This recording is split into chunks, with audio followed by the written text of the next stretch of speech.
ஆண்டவராக இயேசுவின் நாமத்தினாலே உங்களுக்கு என்னுடைய அன்பின் வாழ்த்துக்கள். தேவனுடைய வார்த்தை சொல்லுகிறது, நம்முடைய பிதாவாகிய தேவனையும் கர்த்தராகிய இயேசு கிறிஸ்துவையும் அறிகிற அறிவினால் உங்களுக்கு கிருபையும் சமாதானமும் பெருக கடவது என்று சொல்லி, நம்முடைய கடவுளை, நம்முடைய தகப்பனை நம்ம அறியும் பொழுது நம்முடைய வாழ்க்கையில் எவ்வளத்துக்கு நாங்கள் அவரை அறிகிறோமோ அவ்வளத்துக்கு எங்களுடைய வாழ்க்கையில் அவருடைய கிருபையும் அவருடைய சமாதானமும் பெருகும். ஆமேன். இந்த நாளிலும் கூட நாங்கள் தேவனுடைய வார்த்தையிலிருந்து யோசுவா 1வது அதிகாரம் 8வது வசனத்திலிருந்து நாங்கள் தியானிக்க போகிறோம். இந்த நியாயப்பிரமாண புஸ்தகம் உன் வாயை விட்டு பிரியாதிருப்பதாக, இதில் எழுதியிருக்கிறவைகளின் படியெல்லாம் நீ செய்ய கவனமாயிருக்கும்படி இரவும் பகலும் அதை தியானித்துக் கொண்டிருப்பாயாக. அப்பொழுது நீ உன் வழியை வாய்க்க பண்ணுவாய், அப்பொழுது புத்திமானாகவும் நடந்து கொள்வாய். ஆமேன். இந்த வார்த்தையில தேவன் சொல்லுகிறார், உன்னுடைய வாழ்க்கையில நீ இரவும் பகலும் தேவனுடைய வார்த்தையில நீ தியானமா இருக்கணும். அதாவது ஒரு நாள்ல இரவு பகல் இந்த ரெண்டும் தான் இருக்குது. அப்ப எந்த நேரமும் அவருடைய வார்த்தையில நம்ம தியானமா இருக்கிறது. நாங்க தியானமா இருக்கும் பொழுது தேவன் சொல்லுகிறார், உன்னுடைய வழியை நீ வாய்க்க பண்ணுவாய், புத்திமானாய் நடந்து கொள்வாய் அப்படின்னு சொல்லி. அதற்கு மேலுள்ள அந்த வரிகளில் சொல்லப்பட்டிருக்கிறது, இதில் எழுதியிருக்கிறவைகளின் படியெல்லாம் நீ செய்ய கவனமாய் இருக்கும்படி. அப்ப தேவனுடைய வார்த்தையின்படி நாங்க செய்கிறதற்கு என்ன செய்யணும் என்று சொல்லிதான் அடுத்த வரிகள் சொல்லுகிறது. இரவும் பகலும் அவருடைய வேதத்திலே நம்ம தியானமா இருக்க வேண்டும். இன்றைக்கு நம்முடைய வாழ்க்கையில் இருக்கிற ஒரு பெரிய ஒரு கேள்வி அல்லது ஒரு போராட்டம் என்னன்னு சொன்னா, எப்படி நம்ம தேவனுடைய வார்த்தையின்படி நடக்கிறது, அதே நேரத்துல எப்படி தேவனுடைய வார்த்தை என்னுடைய வாழ்க்கையில நிறைவேறும். இந்த 2 விதமான காரியம் இருக்கிறது. நமக்கு தேவன் கொடுத்திருக்கிற ஒவ்வொரு வார்த்தைகளுமே உண்டு. ஒரு சில வாக்குத்தத்தங்கள் எங்களுடைய வாழ்க்கையில நிறைவேற வேண்டும். சில வார்த்தைகளின்படி நாம் கை கொண்டு அதன்படி வாழ வேண்டும். ஆகவே இந்த 2க்குமே, ஒன்று தேவனுடைய வார்த்தையின்படி நாங்கள் செய்கிறதற்கும் தேவனுடைய வார்த்தையின்படி நாங்கள் நடக்கிறதற்கும் சரி, அல்லது தேவனுடைய வார்த்தை நம்முடைய வாழ்க்கையில நிறைவேறுகிறதற்கும் சரி, நாங்கள் செய்ய வேண்டியது என்ன என்று சொன்னால், இதுல சொல்லப்பட்டிருக்கிறது, இரவும் பகலும் அதை தியானித்துக் கொண்டிருப்பாயாக. இரவும் பகலும் நம்ம அதை தியானிக்கும் பொழுது ஆட்டோமேட்டிக்காகவே எங்களோட வாழ்க்கையில தேவனுடைய வார்த்தை நிறைவேற ஆரம்பிக்கும். எப்படின்னு சொன்னால், அதுதான் இந்த இடத்துல சொல்லப்பட்டிருக்கிறது, இந்த நியாயப்பிரமாண புஸ்தகம் உன் வாயை விட்டு பிரியாதிருப்பதாக, இதில் எழுதியிருக்கிறவைகளின் படியெல்லாம் நீ செய்ய கவனமாயிருக்கும்படி. இதுல எழுதியிருக்கிற ஒவ்வொரு வார்த்தைகளின்படி நீ செய்ய கவனமாயிருக்கும்படி இரவும் பகலும் அதை தியானித்துக் கொண்டிருப்பாயாக. ஆகவே தேவனுடைய வார்த்தையின்படி நம்ம செய்யணும், தேவனுடைய வார்த்தையினுடைய வாழ்க்கையில நிறைவேறணும் என்று சொன்னால் நாங்க செய்ய வேண்டிய காரியம் ஒன்றுதான், இரவும் பகலும் தேவனுடைய வார்த்தையில நம்ம தியானமா இருக்கிறது. எப்படி நாங்க தியானமா இருக்க முடியும்? எனி டைம் பைபிள் எடுத்து வச்சு வாசிச்சு கொண்டிருக்கிறதா? இல்ல. ஒரு நேரத்துல நாங்க எடுத்து வாசிக்கிற அந்த வார்த்தைகள் எப்படி ஒரு மாடு அது சாப்பிட்ட பின்பு போய் ஒரு இடத்துல இளைப்பாரி இருக்கிற நேரத்துல தான் சாப்பிட்ட சாப்பாடை திரும்ப தன்னுடைய வாய்க்கு எடுத்து அதை அசை போட்டு திரும்ப அதை சாப்பிடும். அதுதான் மெடிடேஷன், அதுதான் தியானம் என்று இங்கே வேதம் சொல்லுகிறது. ஆகவே தேவனுடைய வார்த்தையை நாங்க கேட்கிறோம், வாசிக்கிறோம். நிறைய இடங்கள்ல தேவனுடைய வார்த்தையை நம்ம கேட்கிறோம். வீடியோ மெசேஜ்களா இருக்கலாம், அல்லது சண்டே சர்வீஸா இருக்கலாம். ஒவ்வொரு சர்வீஸ்லும் எல்லா சூழ்நிலைகளும் தேவனுடைய வார்த்தை நம்ம கேட்கிறோம். கேட்கறதோட அந்த நிமிஷம் நம்ம விட்டுட்டு போகும் பொழுது எங்களோட வாழ்க்கையில என்ன செய்ய முடியாதுன்னு சொன்னா, அந்த வார்த்தையினுடைய நிறைவேறுதலையும் அந்த வார்த்தையினுடைய அந்த அனுபவத்தையும் அந்த வார்த்தையினுடைய வெற்றியும் எங்களுடைய வாழ்க்கையில பார்க்க முடிகிறது இல்லை. பிரியமான தேவனுடைய பிள்ளைகளே, தேவன் சொல்லுகிறா, உங்களோட வாழ்க்கையில இந்த வார்த்தை நிறைவேறணும் என்று சொன்னா நீங்க அதுல இரவும் பகலும் தியானமா இருக்கணும். எப்படின்னா, எப்படி ஒரு மாடு அதை தியானிக்குது, அது சாப்பிட்டதை எப்படி அது மெடிடேட் பண்ணுது, அது சாப்பிட்டதை திரும்ப எப்படி வாய்க்கு எடுக்குதோ, அதே போல நீங்க கேட்ட வார்த்தை நீங்க சாப்பிட்டதுக்கு சமன். திரும்ப அதை என்ன செய்யணும் என்று சொன்னா, எல்லா சூழ்நிலைகளிலும் எல்லா நேரங்களிலும் இரவும் பகலும் நாங்கள் என்ன வேலை செய்கிற நேரங்களெல்லாம் இருக்கலாம், அல்லது நாங்கள் வீட்டில் பிள்ளைகளை பராமரிக்கிற நேரங்கள், அல்லது ஒரு சமைக்கிற நேரங்கள், அல்லது நாங்கள் போகிற நேரங்கள், வருகிற நேரங்கள், நாங்கள் இருக்கிற பொழுது இழந்திருக்கிற பொழுது எல்லா சூழ்நிலைகளும் அந்த வார்த்தைகளை எங்களுடைய சிந்தைக்கு திரும்ப எடுத்து எங்களுடைய வாயினாலே எடுத்து திரும்ப அதை வாயிலே அசை போட வேண்டும். வாயினால் அந்த வார்த்தையை நாங்கள் திரும்ப சொல்ல வேண்டும். உதாரணமாக ஒரு வார்த்தை, அவருடைய தழும்புகளால் நீ சுகமானாய். இந்த வார்த்தை எப்படி எங்களோட வாழ்க்கையில நிறைவேறும்? நிறைய பேர் நாங்கள் பலவீனத்தோடு வியாதியோடு இருக்கிற நேரங்களில் தேவனுடைய வார்த்தையை நம்ம கேட்குறோம், நீ சுகமாக்கப்பட்டிருக்கிற, அவருடைய தலைமைகளினாலே நீ சுகமாக்கப்பட்டிருக்கிற அப்படின்னு சொன்னால், எப்படி இந்த சுகத்தை நாங்கள் எங்களுடைய சரீரத்தில் அனுபவிக்க முடியும் எப்படின்னு சொன்னால், இந்த மெடிடேஷன், அதாவது இந்த வார்த்தையை நம்ம கேட்குறோம், நீ சுகமாக்கப்பட்டிருக்க, ரைட், அவருடைய தலைமைகளால் நான் சுகமாக்கப்பட்டிருக்கிறேன். இந்த வார்த்தையை நம்ம கேட்டதோடு அப்படியே விட்டுட்டு போனா சரியா? இல்லை. அந்த வார்த்தை என்ன செய்யணும்னு சொன்னால், திரும்ப எங்களோட வாய்க்கு எடுக்கணும். நான் சுகமாக்கப்பட்டிருக்கிறேன். என்னுடைய பலவீன நேரங்களில் அந்த வியாதி என்னை வருத்துக்கிற அந்த நேரத்தில் என்ன செய்யணும்? நான் சுகமாக்கப்பட்டிருக்கிறேன். அந்த வார்த்தை அப்படியே ஃபீல் பண்ணி, நான் சுகமாக்கப்பட்டிருக்கிறேன், இயேசு கிறிஸ்துவ இரத்தத்தினால நான் சுகமாக்கப்பட்டிருக்கிறேன், அவருடைய தழும்புகளினால் நான் சுகமாக்கப்பட்டிருக்கிறேன் அப்படின்னு சொல்லி நாங்கள் அதை என்ன செய்யணும்னு சொன்னால், திரும்ப திரும்ப அதை நாங்கள் தியானிக்கணும். அதை நாங்கள் வாயினால் அறிக்கை பண்ணணும். அப்படி செய்கிற பொழுது என்ன நடக்கும்னு சொன்னால், அந்த வார்த்தை எங்களுடைய வாழ்க்கையில் நிறைவேறதை நாங்கள் பார்க்க முடியும். இதைத்தான் தேவனுடைய வார்த்தை சொல்லுகிறது. எசேக்கியேல் 36, 26, 27 வசனங்கள்ல, உங்களுக்கு நவமான இருதயத்தை கொடுத்து உங்கள் உள்ளத்திலே புதிதான ஆவியை கட்டளையிட்டு கல்லான இருதயத்தை உங்கள் மாம்சத்திலிருந்து எடுத்து போட்டு சதையான இருதயத்தை உங்களுக்கு கொடுப்பேன்.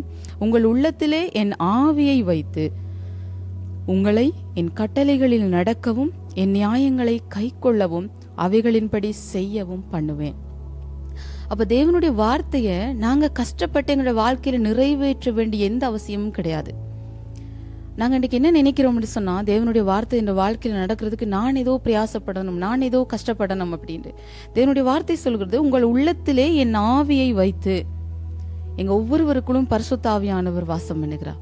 அந்த ஆவியானவர் என்ன செய்வார்ன்னு சொன்னா, உங்களை என் கட்டளைகளின்படி நடக்கவும். இந்த ஆவியானவர் என்ன செய்யறாருன்னா, நாங்க வாசிக்கிற வார்த்தைகள், நாங்க பேசுகிற வார்த்தைகளின்படி நடக்க பண்ணுகிறார். என் நியாயங்களை கை கொள்ளவும் அவைகளின்படி செய்யவும் பண்ணுவேன். பிதாவாகி தேவன் என்ன செய்யறாருன்றா, அவருடைய வார்த்தையை நாங்க வாசிக்கிற பொழுது, அந்த வார்த்தையை நாங்க பேசுகிற பொழுது, எங்களுக்குள்ள கொடுத்திருக்கிற அந்த ஆவியானவர் மூலமாக அந்த சத்தியத்துக்குள்ள எங்களை நடத்தி செல்லுகிறார். பிரியமான தேவனுடைய பிள்ளைகளே, தேவனுடைய வார்த்தை சொல்லுகிறது, சத்திய ஆவியாகி அவர் வருகிற பொழுது சகல சத்தியத்துக்குள்ளேயும் உங்களை நடத்தி செல்வார். தேவனுடைய வார்த்தை நம்முடைய வாழ்க்கையில நிறைவேறணும், தேவனுடைய வார்த்தை என்னுடைய வாழ்க்கையில நான் அனுபவிக்கணும் என்று சொன்னால், தேவனுடைய வார்த்தையை நாங்கள் பேசணும். இரவும் பகலும் அந்த வார்த்தையை நாங்கள் பேசுகிற பொழுது ஆவியானவர் என்ன செய்வார்டா, அந்த வார்த்தைக்குள்ள எங்களை நடத்தி செல்வார். அந்த சத்தியத்தை எங்களுடைய வாழ்க்கையில நிஜமாக்குவார். எங்கெல்லாம் தேவனுடைய வார்த்தை வருகிறதோ அங்கெல்லாம் ஆவியானவருடைய கிரியை நாங்கள் பார்க்க முடியும். ஏனென்று சொன்னால், ஆவியானவர் தான் அங்கே வார்த்தையை எடுத்து செயலாற்றுகிறவர், வார்த்தையை நடப்பிக்கிறவர், வார்த்தையை எடுத்து எங்களுடைய வாழ்க்கையில நிறைவேற்றுகிறவர் பரிசுத்த ஆவியானவர். இன்னைக்கு இந்த பரிசுத்த ஆவியானவர் எனக்குள்ளேயும் இருக்கிறார், உங்களுக்குள்ளேயும் இருக்கிறார். உங்களோட வாழ்க்கையில நீங்க ஒருவேளை இதுவரைக்கும் என்னுடைய வாழ்க்கையில கொடுத்த வாக்குத்தத்தங்களும் சரி, என்றைக்கோ கொடுத்த வாக்குத்தத்தங்கள் இன்னுமே நிறைவேறல, அல்லது இந்த வார்த்தைகளின்படி நான் வாசிக்கும் பொழுது நான் நினைக்கிறேன் நான் இதுபடி செய்யணும் அப்படின்னு, ஆனா என்னால முடியல அப்படின்னு ஒருவேளை நீங்க இன்னைக்கு சோர்ந்து போயிருக்கலாம். பிரியமான தேவனுடைய பிள்ளைகளே, தேவனுடைய வார்த்தை சொல்லுகிறது, இந்த வார்த்தை உங்களோட வாழ்க்கையில நிறைவேறுகிறதற்கும், உங்களுக்கு தேவன் கொடுத்த வாக்குத்தத்தம் நிறைவேறுகிறதற்கும், இந்த வார்த்தைகளின்படி நீங்க நடக்கிறதற்கும் எந்த கஷ்டமும் பட தேவையில்லை. ஆவியானவர் உங்களோட வாழ்க்கையிலிருந்து அந்த வார்த்தையை நிறைவேற்றணும் என்று சொன்னால், நீங்க செய்ய வேண்டிய ஒரே ஒரு காரியம், தேவனுடைய வார்த்தையை நீங்க பேசணும். எல்லா எதிர்மறையான சூழ்நிலைகளிலும் தேவனுடைய வார்த்தையை பேசுங்க. எல்லாமே சாதகமாக இருக்கிற நேரங்கள்ல அல்ல, எல்லா சூழ்நிலைகளும் எதிராக இருக்கிற எல்லா நேரங்களிலும் இல்ல, அப்பா எனக்கு இப்படி வாக்கு கொடுத்திருக்கிறார், நான் சுகமா இருக்கிறேன், நான் சுகமா இருக்க அப்பா விரும்புகிறார், அல்லது நான் ஆசீர்வாதமா இருக்க அப்பா விரும்புகிறார், என்னை உண்டாக்கின என்னோட கடவுள் அவர் என்னுடைய அப்பா, அவர் விரும்புகிறார். ஆகவே இதை உங்களோட வாழ்க்கையில நீங்க ஏற்றுக்கொள்ளுகிற பொழுது, இதை நீங்க பேசுகிற பொழுது, அந்த வார்த்தையை நிறைவேற்றும்படி ஆவியானவர் உங்களுக்கு உதவி செய்வார். அந்த ஆவியானவர் சத்தியத்துக்குள்ள நடத்தி செல்வார். எசேக்கியேல் 37:10 வசனம் சொல்லுகிறது, எனக்கு கற்பிக்கப்பட்டபடி நான் தீர்க்க தரிசனம் உரைத்தேன், அப்பொழுது ஆவி அவருக்குள் பிரவேசிக்க அவர்கள் உயிரடைந்து கால் ஊன்றி மகா பெரிய சேனியாய் நின்றார்கள். எசேக்கியேல் தீர்க்கதரிசிக்கு ஆண்டவர் சொல்லுகிறார், நீ இந்த வார்த்தையை நீ பேசு, அது எத்தனை வருஷம் உலர்ந்த எலும்புகளாயிருந்தாலும் பரவாயில்லை, நீ வார்த்தையை பேசு. எனக்கு கற்பிக்கப்பட்டபடி நான் தீர்க்க தரிசனம் உரைத்தேன். எனக்கு கற்பிக்கப்பட்டபடி நான் வார்த்தையை பேசினேன். எனக்கு விரோதமாக இருக்கிற அந்த சூழ்நிலைகள், என்னால் முடியாதுன்னு நினைக்கிற அந்த நிலைமைகள், உலர்ந்து போயிருக்கிற அந்த எலும்புகளை பார்த்து எனக்கு கற்பிக்கப்பட்டபடி நான் தேவனுடைய வார்த்தையை நான் உரைத்தேன். அப்பொழுது ஆவி அவர்களுக்குள் பிரவேசிக்க அவர்கள் உயிரடைந்து கால் ஒன்றி மகா பெரிய சேனையாய் நின்றார்கள். எங்களுக்கு எதிராக இருக்கிற சூழ்நிலைகள் அல்லது மறைத்து போயிருக்கிற காரியங்கள், ஒன்றுமே இல்லாதது போல இருக்கிற இந்த வெறுமைகள் எல்லாவற்றையும் பார்த்து எங்களுக்கு கற்பிக்கப்பட்டபடி ஆவியானவர் எங்களுக்கு உணர்த்துகிறபடி அந்த தேவனுடைய வார்த்தை நாங்கள் அந்த சூழ்நிலைகள் நாங்கள் பேசுகிற பொழுது என்ன நடக்கும் என்று சொன்னால், அந்த வார்த்தையை நாங்கள் பேசுகிற பொழுது அப்பொழுது ஆவி அவர்களுக்குள்ள பிரவேசிக்கும். தேவனுடைய வார்த்தையை நாங்கள் எங்கெல்லாம் பேசுகிறோமோ அந்த இடத்துல ஆவியானவர் வந்து நிற்பார். தேவனுடைய வார்த்தையை நாங்கள் பேசுகிறோம்னு சொன்னா அங்க ஆவியானவர் அதை நிறைவேற்றும்படி வந்து நிற்பார். உங்களோட வாழ்க்கையில எல்லா சூழ்நிலைகளிலும் தேவனுடைய வார்த்தையின் மேல கட்டப்பட்டவர்களா நம்ம இருக்கணும். தேவனுடைய வார்த்தையை நாங்க பேச பேச பேச ஆவியானவர் என்ன செய்வாருன்னா அந்த வார்த்தையை எடுத்துக்கொண்டு செயலாற்றுவார். பிரியமான தேவனுடைய பிள்ளைகளே, ஒருவேளை நீங்க இதுவரைக்கும் என்னுடைய வாழ்க்கையில இந்த வாக்குத்தத்தங்கள் நிறைவேறல, அல்லது நானும் நிறைய காலமா இந்த ஒரு பலவீனத்துக்காக நான் ஜெபம் பண்ணி கொண்டிருக்கிறேன், ஆனா எனக்கு சுகம் வரல, அல்லது என்னுடைய வாழ்க்கையில் ஒரு செழிப்பை நான் பார்க்கல, நான் ஒரு ஆசீர்வாதத்தை நான் பார்க்கல அப்படின்னு சொல்லி ஒருவேளை நீங்க இந்த இடத்துல இந்த வார்த்தையை கேட்பீங்கண்டா, என்ன காரியமா இருந்தாலும் சரி, அதை குறித்து தேவனுடைய வார்த்தை என்ன சொல்லுது? என்ன சொல்லுது? அப்பா எனக்கு என்ன சொல்றாரு? அப்பா எனக்கு என்ன சொல்றாரு? நீ ஆசீர்வதிக்கப்பட்டவள், நீ சுகமாக்கப்பட்டவள், நீ விடுவிக்கப்பட்டவள், நீ பரிசுத்தவான். இந்த வார்த்தைகளை நாங்க அந்த சூழ்நிலைகள்ல பேச வேண்டும். நாங்க வாயினால் அந்த வார்த்தைகளை சொல்ல சொல்ல சொல்ல அதை நிறைவேற்றும்படி ஆவியானவர் செயல்படுவார். தேவனுடைய வார்த்தை வருகிற பொழுது அங்கே ஆவியானவர் அதை செயல்படுத்துவார். எங்களுக்குள்ளே அந்த பரிசுத்த ஆவியானவர் இருக்கிறார், அந்த வார்த்தையை நிறைவேற்றுவார். பிதாவினுடைய இந்த வார்த்தை எங்களுடைய வாழ்க்கையில நிறைவேறும் வரைக்கும் ஆவியானவர் எங்களை விடவே மாட்டார், நிறைவேற்றி வைப்பார்.